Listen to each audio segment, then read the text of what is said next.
Brought to you by the Every Dollar app. Start budgeting for free today.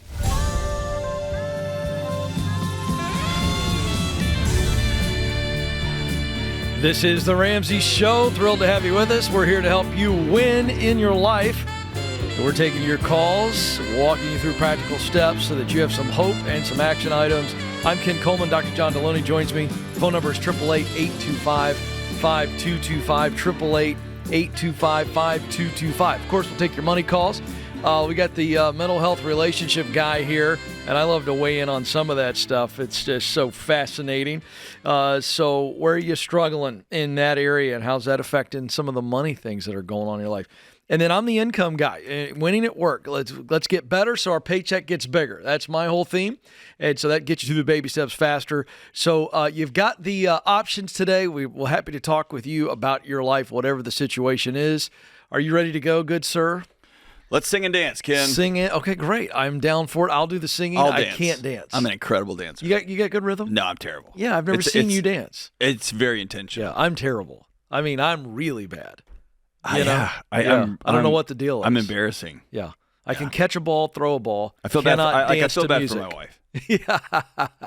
Me too. I just see a guy kind of glide through a room and you just think, I'm sorry, honey. Which is why I watched Dancing with the Stars for years, because I felt so bad for Stacy that I couldn't dance that I caved in and watched that. You just gave that to her. Atrocity. Here's what this looks like, honey. Sorry. Yeah. Sorry I can't do it, but I'll watch other guys do it. It's kind of one of those deals. All right, we're going to have some fun today. We always do. Let's get it started in San Diego, California. And Julie, how can we help? Hi guys. I've watched a few segments of the Ramsey Show and heard a few things about other individuals who have a similar situation that I do. And I'm in a blended family, and we both have adult children. And I find that my lovely husband tends to financially support his adult children a little more so than I feel is necessary. And hey, Julie. Yeah. You're super talking around this with my lovely husband, who's just a little bit more than. Just be as honest as you can. Sure. Well, he, I don't agree with the situation right now that his decision on, or his lack of a decision. He's not sure what he wants to do. He's not sure if he wants. So his son recently got into a situation where he was schemed into opening up an Amex card, taking out $10,000. How he got this card, I have no idea. And then he's now in $10,000 in the hole with no job. And my husband feels like he needs to take out a HELOC or pull his stocks out to bail out his son. And how old's his son? His son is 21. Well, I don't see where the big mystery is on how he got an Amex card. They let 16-year-olds fill that crap out. So let's get over the mystery of how he got the Amex card. He probably applied for it in 2 minutes. And let's call a little bit of bullcrap on the got the big scam. No, he didn't. He's a 21-year-old kid that ran up $10,000 on a credit card. Yeah. Now, here's where this gets tricky, Doc. We've got his kid, his boy, but I'm assuming you guys are joint finances, as we would teach and recommend, Julie. You guys are in the same bank account, so it's our money, not his money and my money. Is that right? We've got separate accounts. So because he has the house that we live in is under his name. It was his house prior to us getting married. Mm-hmm. And so we have everything. We share a lot of things, but we're both very open and honest with what we're spending our money on and if we need to help each other out. Okay, and so forth. What's the open, honest situation look like as it relates to this HELOC thing? Have you told him everything you're telling us, how you don't like it?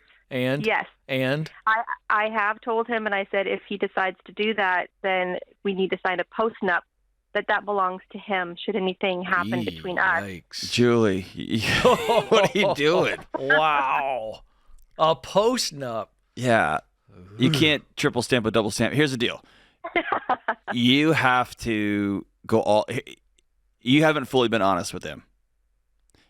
Here's the deal: what? You don't respect that guy. You're married to a guy that you don't respect, and here's why. He has not incorporated you into his life as his wife. Y'all are two people who are dating, who got married, who are still living like, y'all living like college roommates. Right. No, yeah, I agree. You and your husband live like me and Ken do, except y'all share a bed. Whoa, That doesn't happen for me and Ken. But I got an uncontrollable shiver here. Ken, I'll Venmo Ken money if we go out to dinner. And if Ken bought something and I was going to participate, I would help pay for that. Like, you see what I'm saying? It's ridiculous how y'all have set it up and expect it to work united. So, of course, he's going to make his own money decisions because he's caring for his own money. Right. And you've lost respect for him, and he doesn't know that. You keep talking about this as money. Mm-hmm. And you're having a hard time being with a man that has adult kids, that is not letting their adult actions have adult consequences. Mm-hmm. And he's probably a dad who's a father of divorce who still feels some guilt, and he's still carrying on trying to duct tape over that relationship. Partridge in a pear tree. And you have to can I say something, too, to add to this list, Doc? I think that she's forgetting that she's a very different person than he is. And had they had kids together, they would still see differently on how they should parent. Absolutely. And so this is part of the issue, too. Yeah. She's coming in with, well, I've got a past. My kids are older. His are older. And I think John's hit something here, Julie. But I think you've got to realize you guys don't see parenting the same way. Oh, no, not at all. And let me just say this. Stacy and I have only been married to each other for 26 years, and our oldest just graduated high school, and we're having conversations all the time about, as we look back on his 18 years, how very different we still see things. And we've learned how to parent on the same page, but rarely, John, are we on the same line. This morning, right? I said, I'm going to do X with my son, and my wife said, no, you're not. And I was like, well, I guess we're going to have. But here's the thing. Right. We have a context for that relationship. You don't. How long have you been married to this guy? We've been married for a little over 3 years, but together over 10. Okay. How y'all have avoided some of these harder conversations, I don't know. Did this 21-year-old live in your home 10 years ago? Yes. Well, 10 years ago, we weren't living together. We started living together in 2020. Okay. And then we got married in 2021. But still, he's 17. Yeah. Yeah, this is a weird deal. Yeah, I once you get into the post-nups and this is yours, but that's mine, you're in a whole new, your relationship moves to even thinner ice and it's already on. Right. Are there other things that he does that you've lost respect in? It can't just be this. No, it's not. Yeah, you need to be honest with him. Yes. Yeah. He sounds like a clueless husband who's plugging along, trying to keep his kid smiling, and that's not always the best gifts we can give our kids. But he doesn't realize that he's losing his wife. Right. Is that true? At times, yeah. I try to get over it, here and there because I. How's that working out for you? Just get over it. Well, it's a temporary fix. Yes. I could say that. So. Yes. It's a Xanax. It doesn't fix the problem. Right. And so I think you need to sit down and say, not you, I am struggling in this marriage. I'm losing respect. I'm struggling with this and this and this and this. And by the way, the money with your 21-year-old son is just the cherry on top of the sundae. But there's bigger issues in your relationship now. I feel like, John, this is old school define the relationship. That's like it, high DTR, school baby. style. Like they actually need to be married all the way through with everything. Like, that's the bigger conversation, Julie. That's what the doctor's telling you, and I agree 100%. I know you called about a $10,000 potential loan on the house, and you just got a whole buffet of things you got to deal with, but I think that's the play. Thanks for calling us. We're rooting for you guys. This is The Ramsey Show.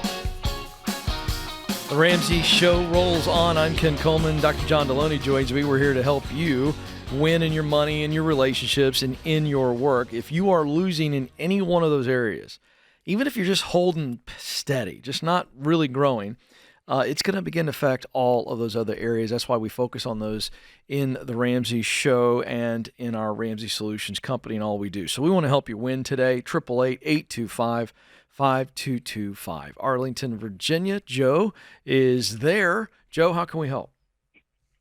I was sitting there. I was talking to what's happening is I'm getting married in May 17th, 2025, and I've been talking to people about joining bank accounts with my fiance. Uh-huh. And it's hit or miss with everybody. Everybody's like, get a joint bank account and then have your separate bank accounts. And let me ask you a quick question. I'm a big fan for a while, so yeah. Let me ask a question on that. Are you saying that you're asking should we join bank accounts now, as in we're engaged, or okay? So this is not you're not asking people what they think about joining a bank accounts after you get married. No, I was thinking about. I mean, if we're getting married, we might as well before everything comes out on the table. So I would tell you, I wouldn't have a job if everyone who got engaged ended up getting married. Okay. And I wouldn't have a job if everyone who got married stayed married. And so I would tell you, your impulse is right to absolutely join checking accounts. And the best, I can give you the data that says it's going to be better for your marriage long term, and it forces you to come to the table and join bank accounts while they're engaged. Oh no! I'm saying what he's married, asking. But I'm going to tell him, don't do it until you get married. Agree. Okay, good. I didn't know where you were going with that. I get what you're saying. Like, we're going to get married, so we might as well do all this stuff up front. I would wait until you have that legal protection before you start joining stuff up. Okay. Yeah, she doesn't know the extent. Like, I've been listening to you guys for the past year now, so, like, I paid everything off except my house. I'm like, I don't want her to know how much is in retirement yet. But why? What else would I talk to her about? Don't start keeping secrets. Well, I sold off my company about 6 years ago, and I made a lot of money and then put it in an investment, towards my retirement. So I was talking to her the other day, and I was telling her that was the other thing. I was like, I want us to be retired by 55, and she just started laughing at me. And I forgot what she said. She said, "You work too much, and you like to work too much, and you're never going to retire." So yeah, but let's go back. Let's go back. Because we didn't give you a chance to answer the real. Why do you not want her to know how much money you got stacked away? I mean, I've just been kind of weird about it. When I talked to other people about it, some of my predecessors when I started my own company before I sold it, they were just kind of, don't let her know until it's done and over, until we're married. That's a cop-out. Yeah, that's nonsense. You just blame. Let me tell you what you just said to me. You just said, you said, I said, why? And you said, well, because some other guys that sold their companies, they said not to. So it's all their fault, Ken. And well, whatever, bro. It's all they did was fault. validate. They validated your own fear. So what is the reason for not telling her? I think last relationship, because we have, kids from separate parents. So the last relationship didn't go too well. And I wasn't married, so there wasn't a legal obligation except my son there. So you think going into a new marriage with a bunch of money and a bunch of secrets is going to be the better path? No, you're right on that. That's like, man, my last diet didn't work out, so this time I'm just going to put pizza in the back seat all the time. Like, it doesn't make any sense what you're saying. Like, the only path forward is to be completely honest and integrous. I also get this. When you're first dating, how much money is in the bank? Let's just go there. And funds in my bank account, since I paid everything off. How much are you worth? Just total, bro. 1.3. Okay. And she has no clue of that. She knows a little bit. She just doesn't know how much I have in mutual funds, investments. How old are you? And all that. 36. Okay. That's a good chunk of money. It's not a bajillion dollars. And she already said yes without knowing how much money you got stacked. Right. So I don't know what your fear is. I mean, she's not a gold digger. Yeah. Right. Are you scared that she actually likes you? That might be the issue too. Bro, why don't you just let her love you? Yeah, that's true too. I think that's it. And that's the issue. I tell you right now, if you think you're better than her because you sold a company and made $1.3 million, you might as well just break this engagement off now before it costs you half of that, because you're going to lose it, because this relationship won't make that sort of ego, arrogant approach to love and connection and vulnerability. It won't make it. Yeah. I just, I know I love her, or I would never propose to her, because I've never proposed to anybody. Okay. I mean, I do know that, and I definitely know I'm not better than her. She's a way better person than me, but, Well, we knew that without even meeting her. So, hey, here's what love looks like. Love looks like this is all of me. Do you still love me? And you hope that they say that back. And you'll take that risk for the rest of your marriage. I would love for you to sit down and say, hey, I've got a surprise for you. I've kept this from you, but here's a surprise. I got $1.3 million in the bank. Yeah. And she's probably going to go, oh, yay. You want to go get some pizza? You're exactly probably right on that. Or stay inside and eat. That's the way she So really does. let's circle back to the initial question. Is she on board? I know you've been out polling people, and John and I are the latest people to poll. And quit polling people. Yeah, stop polling. Yeah, that's a good point. But by the way, we're honored to be polled. John and I love few things more than our own opinions. So that's fine.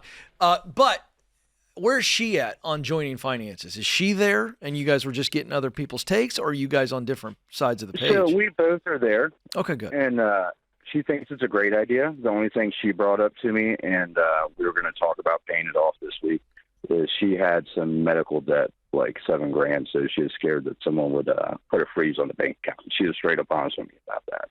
Okay. Does she have any money to pay that off?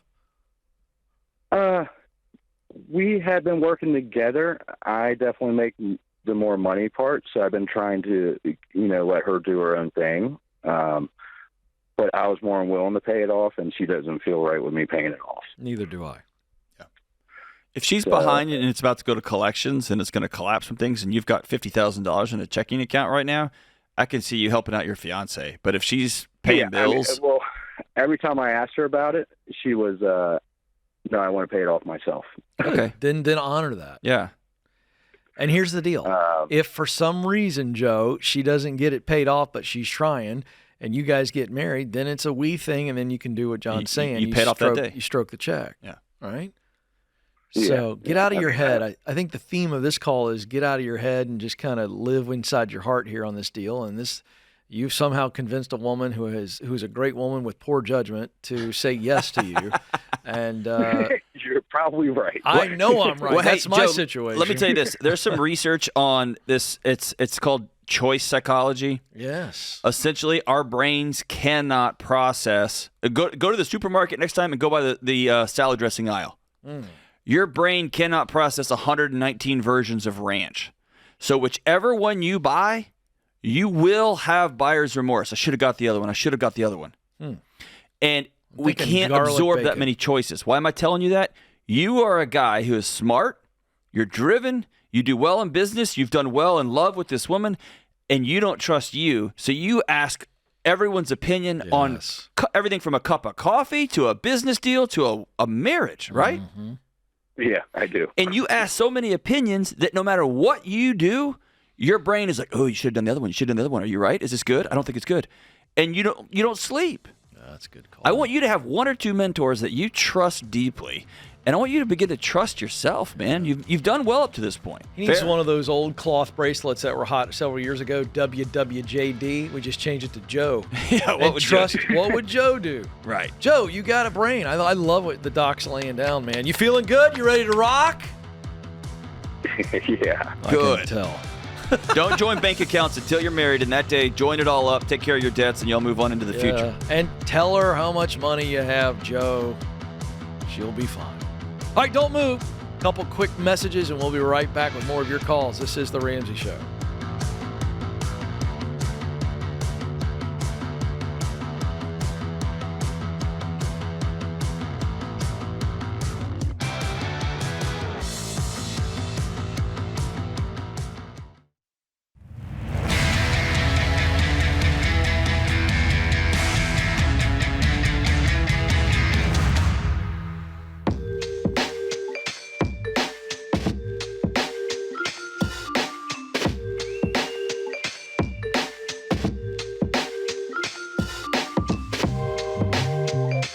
Welcome back to The Ramsey Show. So how many of you out there are feeling like you got to stay on the sidelines in this whole real estate situation? You're looking at rates and you're going, should we sell? Should we list and sell our house? Or is it time for us to jump in and buy? And that's a legitimate question in today's real estate market.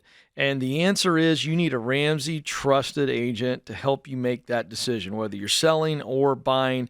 They're going to help you stay on track with your financial goals. They understand what we teach, And they understand the market locally. They've got a lot of experience, and you could trust them. So make sure you take advantage of this experience. These are Ramsey trusted real estate agents. You can talk to them, meet with them, find the right one, the right fit, and you can find one for free. All you got to do is go to RamseySolutions.com/agent, RamseySolutions.com/agent. All right, Alfred is up next in Yakima, Washington, one of my favorite places to say. Alfred, how are you? Better than I deserve, thank you. Oh, there we go. We got a Ramsey Solutions, Ramsey Show fan there. So why are you so good that you had to call us today? What can we help with? Well, life is good, debt is bad. Yes. So I am currently in baby step 2, the snowball, my consumer debt, car debt. Then I have about $88,000 in student loan debt spread out over 13 different loans. How much in consumer debt do you have? Let's go back a step. Consumer debt, about $7,500. And what is that in? Various credit cards. Okay, keep going. And then I have a new vehicle we got earlier this year that's $26,000. Okay. I do plan on having the consumer debt paid off by the end of the year. Okay. The student loans are currently in income-based repayment. Mm-hmm. Those are on pause at the moment. Okay. I don't have a payment on those. What's this vehicle? It's a Suburban. We were blessed. We have a baby coming next month. Mm-hmm. So we needed to upgrade in a vehicle. From what to a Suburban? What did you have before? We had a truck. Is this first baby, second baby, third baby? What are we talking about? Fourth baby. Oh. After many years of our other children, the youngest is 8. Okay. Did you put any money down on the Suburban?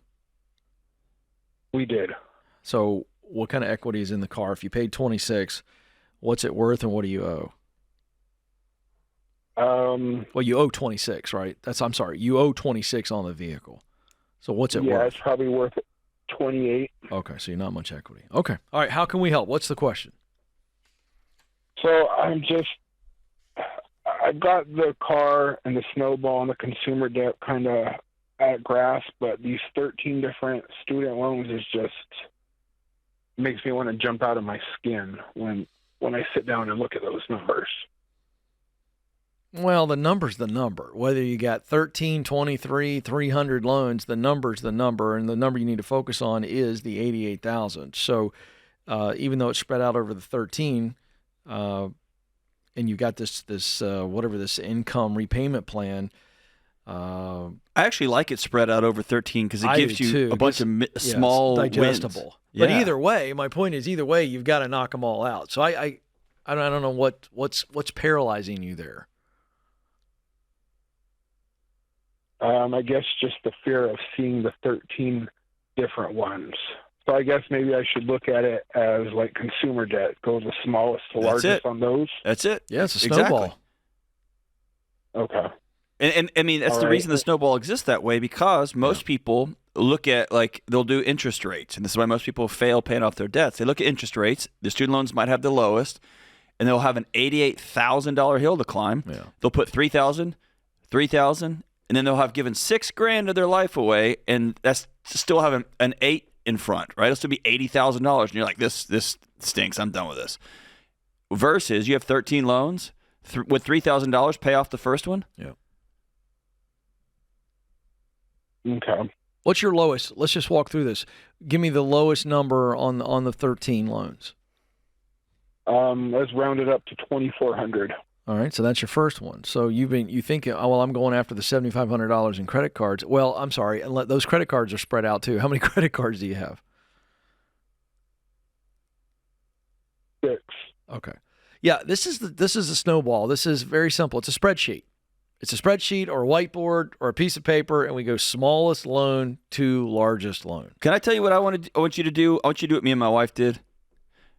We got one of those. We got a bunch of construction paper like children, and we cut them into. We made a paper chain, and we hung it in our bedroom. I hung it in my bedroom. She was not a huge fan of that, but I just need you to see it every day. And you're going to have 7 credit card debts. You're going to have 13 student loans. You have 20 links on that chain, plus your car. And I want you to pay one off, and you're going to tear one down. And suddenly you're going to have 19. You're going to pay off another one 2 months later, and you're going to have 18. And you're going to start knocking these things out, and you'll see a lot of progress, and you'll start feeling good about yourself. Right now, it just feels like a huge jumbled mess in your head, right? Mm-hmm. Yes, it does. Yeah, get it out of your head and get it on paper and look at it and say, okay, I got 20 of these little things. They get smaller, they get small, and they get bigger. Yeah. But we're going to get the small ones down. And you're going to have 2 or 3 left, and they're big, and they're going to suck, and you're going to get them knocked out. What's your income, and what do you do? I'm a delivery driver. I make $22 an hour, 40 hours a week. Is your wife working outside of the home? No. Well, she was starting to start a new career. Then the baby surprised us, and at the moment, she's not. Okay. Well, the only thing I'm going to add to this equation is you need more income. And you're only working 40 hours a week, and I understand your wife is pregnant, and that's a conversation between you two on that deal. But I know if I was you, I'd be driving or I'd be doing something else to the tune of 22 or more dollars an hour, and let's double my income. Because if I double my income, I double the rate at which I'm paying off these loans. Make sense? Yes, it does. And here's the deal. John gave you a great prescription here on the chain, the piece of paper, however you want to do it. But you got to get some more income right now, and you work as many hours as you possibly can, physically, emotionally, and relationally, what your responsibilities are with the kids. But you can do more, and you need to be doing more, and I mean like right away. Right. Because more relief comes when you start knocking those debts off, and every time you start kind of moving those payments, rolling those payments over, and the bigger the payment gets as I knock off each smaller debt, and all of a sudden I look up 6 months, 12 months from now, and I'm making some serious progress. But it's income at this point.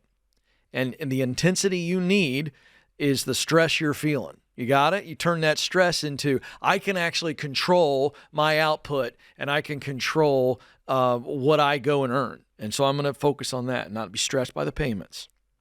Got it? Got it. All right. You fired up, or are you still overwhelmed?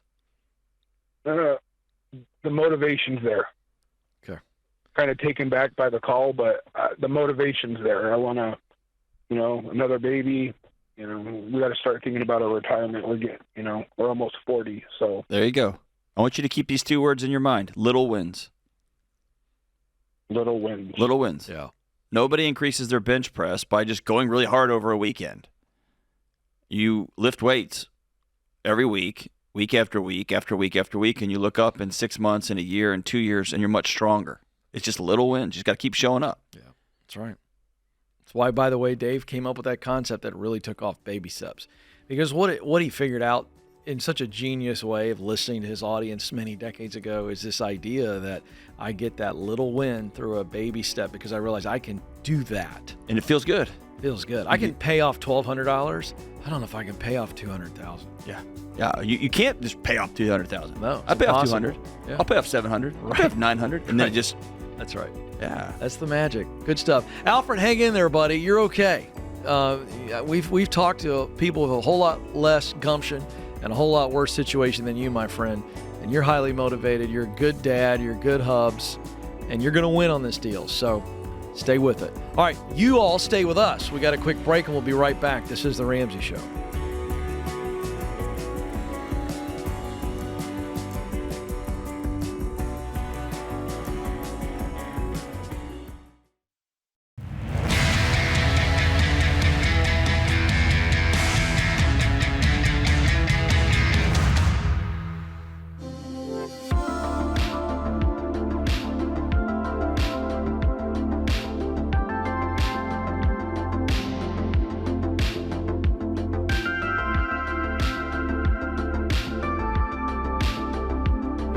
Welcome back to The Ramsey Show. I'm Ken Coleman. Dr. John Delony is with me, and we are here for you.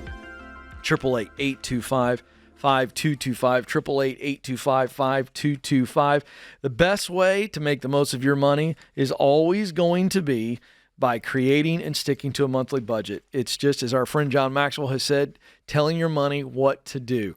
And people who win with money, they know what their money's doing and they know why it's doing it. And Every Dollar makes this very simple. It is our system. It is our product. We're proud of it because it helps so many people plan the spending, track expenses, save for what matters most to you. And it's all in an easy-to-use app that fits into your lifestyle. You can keep a pulse on spending and make progress on your money goals, no matter where you are in the baby steps.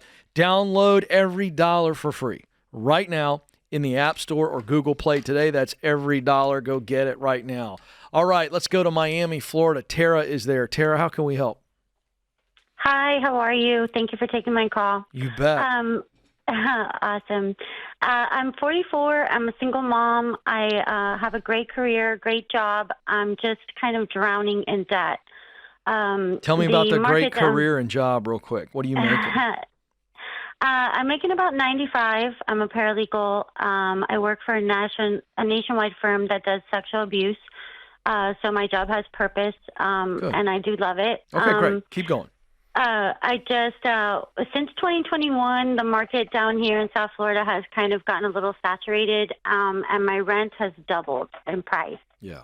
So I'm just not making do. I clear about $3,000 every 2 weeks, and my rent is $2,800. Mm-hmm. So I have an emergency fund. I have an investment account. I have obviously a 401k. I have life insurance, but I had to stop putting in the investment account because it's not adding up. And so I have now medical debt due to an accident, my car loan, and it seems like I keep having to live off my credit card. Are you familiar with our baby step process? Baby step 1, 2, 3, 4. Does that ring a bell to you? I've never taken Financial Peace University, but I am familiar with Dave Ramsey's financial ways. So just want to set this real quick because it's the answer to how we start to walk you out of this. We want to walk with you. You said you have an emergency fund. That's baby step 3 for us. Baby step 1 is to get $1,000 in a savings account as a kind of a starter emergency fund. Is that what you were referring to, just $1,000, or do you have more than that? I have $2,000 in a CD. Okay, so that's what you consider your emergency fund. Yes, sir. Okay, so we want the money in a savings account, right? And it is $1,000. So as scary as that may seem, we want to get that $2,000 down to $1,000 in an emergency fund that is in the form of a savings account. Baby step 2 is we begin to list out all of your debts, and we go smallest to largest, and those are the ones that we attack. So in this situation, all cash that you have outside of that $1,000 is going to go to that first debt, and we begin to start to attack the debts. You with me so far? Yes, sir. What if you don't have enough money at this time to I'm getting there. Get there. But I'm getting there. But one of the things we would have you do is stop investing in your 401k. So now, what is that every check? About two something. I think it's either 240 or 210. I haven't looked it up. All right, let's just round it down to $200 for simple math. Okay, so that's $400 a month we just found. Correct? Okay. I mean, no, not okay. I mean, do you understand what I'm walking you through? Yes, I do understand what you're walking me through. Because we call investing 15% of your income. That's baby step 4. So baby step 2 is where we are right now. Okay, and so we've got to find extra money. We also have to cut expenses. So in Miami, the first thing I'm thinking is your biggest expense every month is your rent, correct? Yes, sir. All right. What other debts do you have? I have my car, which is around probably 11 right now. I have medical, which is about 8, student loans, and then credit cards is less than 8. Okay. How many credit cards? I'm down to 2. Okay. So the way we would teach you is, and again, we're going to, by the way, you're a single mom and you're a hero. So at the end of this call, John and I are going to keep coaching you here. At the end of this call, I want you to know we're going to get you set up with one of our financial coaches. Okay, we're going to put that on us. We're going to take care of that for you, at least one session to where a coach can get really in the nitty gritty with you. Okay. We'll also put you through Financial Peace That's University. right. We'll take care of it. That's okay? right. So those are our 2 gifts to you. So you're not walking away with this phone call alone. Okay. Thank you. All right. Now, here's what I want you to understand. We have got to fix your expenses because your income is pretty good and it looks like you've got a great situation for growth. So the issue is we've got credit cards and we've got rent that's way too high for your income, correct? Yes. All right. So do you have any extra time at all? I know you're a single mom. Do you have any extra time at all to pick up maybe some paralegal stuff on the side? Anything like that? I have, sir. I put my stuff on LinkedIn, Fever, Upwork. I've also tried outside stuff like Uber, DoorDash, walking other dogs on WAG. I also volunteer for a company called 4Kids. It's my passion. They work with foster kids. And I've asked them to hire me part-time. So I'm definitely looking for outside work. I just haven't I haven't gotten it yet. All right, well, just go get something. We're not looking for work that we need to really impress people. We're just looking for work we can do. So if you're working 20 hours a week at a Walmart, $17 an hour, whatever. My point is you need to get serious about budgeting your time, and whatever time you have that can be put towards making money, go get the lowest hanging fruit for the most amount of hourly wage. Do you understand what I'm saying? That is, we just got to get some more income in. Could you do a roommate? No, my son just turned 13, and he really needs his own room. And my apartment's pretty small. So it's only in 2-2. Could you move out of the area and still be able to commute and not have it suck the life out of you every day? We've tried that. I got approved to buy, so we thought maybe a mortgage would be cheaper than the rent. But the issue down here is the assessment fees and the condo association. So yeah, please don't buy a house. Mortgage. Please don't buy a house. Do not buy a house. You can't afford to buy a house right now. Yeah. Yeah. We know that, but we thought it might be better than the rent. Hey, Tara, can I ask you just a personal question that has nothing to do with money? Of course. You're a court reporter? I'm a paralegal. A paralegal? Okay, paralegal. And you work with sexual abuse cases? Yes, sir. Okay. There's something called secondary traumatic stress, which is super, super real. And I've written on it. I've presented on it. I get it. And that's your day-to-day. Every day you go in and you go sit with hurting people. That's your world. And that's your gift to humanity, right? That and the kids, yes, the foster kids. Well, and then you go, you leave that and you go volunteer with foster kids. Yes, sir. And then you go look at your son, who's 13, and you say, it's you and me, bub, and it's ride or die. Right? Is that right? She's there. Yes, sir. She's there. Yeah, I got you. You're okay. You're okay. You're fine. Here's what I hear in your voice. Ken is pumping you up, and he's giving you the path, and you're so exhausted. Yeah. And your soul is heavy. Right? Yes. Okay. I want you to hear us. We love you. And you're going to have to take a break from the foster care thing for a while. Your soul can't handle that much pain while you're also trying to get yourself to a safe and stable place. And the world needs more of you, but it can only take what you can give, and you can't give what you don't have. And right now you don't have peace.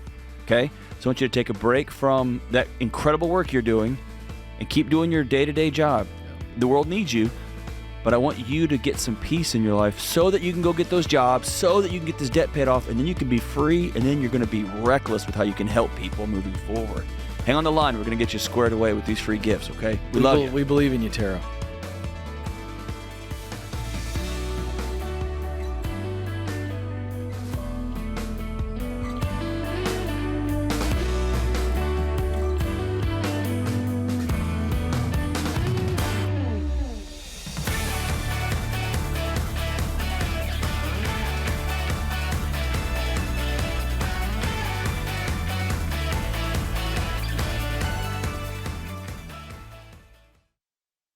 Today's question comes from Jason in Illinois. Jason writes, my question is about income from a side hustle. I recently began sports betting and have built up a bankroll of about $4,000. So his side hustle is gambling. My wife and I have about $55,000 in total debt, excluding the house. We earn about $61,000 a year. I'm a saver, said the gambler. My wife is a spender. We don't have a budget and need an additional $500 to cover our bills for the month. I have agreed to withdraw. This is my favorite sentence I've ever read on the show. I have agreed to withdraw $250 a month from my sports betting account to help cover our shortage, but my wife would prefer I liquidate the account. Dave, what should I do? Oh, man, this is a real person. Oh, man. There's a human out there Dave, that really asked that. If we don't say something stupid, we're going to be employed forever. Forever. Oh, man. All right, so Jason, you're not a... Jason, you're not from the South. Around the South, we would say, bless your heart. Bless your heart. So, number one, gambling is not a side hustle. Because you're not that good, you prideful, arrogant little jerk. It's an addiction. It's an addiction. Number two, you're not a saver, you're a gambler. I sometimes, like, this guy sounds like he thinks he's not playing. He thinks he's so good at it that it's a guaranteed income. Yes. That's what I meant by you arrogant, prideful little jerk. That's what I was saying. Yeah, there's an arrogance that goes with this type of addiction that he thinks he's the exception to the rule, and he thinks that MGM Grand was built by Santa Claus instead of by bettors who lost their butts to Caesar. Right, in his palace. Yes. So liquidate this immediately, all $4,000. Put all $4,000, close all of your sports betting accounts. Take your wife out for a cheap meal and say you are sorry and that you have lied to her and you've been dishonest and you're going to go get help. And then go get a second job that you work for and that pays you every time. And you earn money and stuff.